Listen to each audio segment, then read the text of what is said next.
জীবনের শখের আর শেষ নেই। যাকে যা করতে দেখি তাই ভালো লাগে, ইচ্ছে করে তাই করি। মনে হয় এই কাজটা করলেই পারবো। এমন যে কত চিন্তা ভাবনা, আসলে এটা ঠিক না। কিছুই করা হয় না, যা করতে যাই সব কিছুতেই ফেল করি। এই যে অনেক দিন ধরে দেখতেছি লুনা আপু কী সুন্দর হাতের কাজ করে, তাই দেখে আমারও খুব করতে ইচ্ছে করে। তাই লুনা আপুর থেকে একটু দেখে আসলাম কিভাবে এই ফুলটা করে। বাসায় এসে নিজে চেষ্টা করলাম কিভাবে করা যায়। তাই প্রথমে একটু এঁকে নিয়ে তারপর লোনা আপু যেরকম দেখিয়ে দিল সেরকমই করলাম। কিন্তু ভাই, করা যত সহজ মনে হয় অত সহজ নয়। একবার একটু টান লাগেই সব শেষ।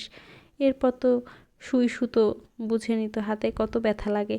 উল্টা দিকে ঘুরাইতে গিয়ে হাতে যে কতবার গুতা খেলাম, রক্ত বের হলো। বাপরে বাপ, কম কষ্ট না একটা কাজ করা। দেখতে যত সহজ আসলে অত সহজ না। প্রত্যেকটা কাজেরই একটা মূল্য আছে, আমরা যত সহজ মনে করি এত সহজ না। তাই আমাদের সবারই উচিত প্রত্যেকটা কাজকে সম্মান করা এবং সেই কাজের ওই মানুষকে অনুপ্রাণিত করা।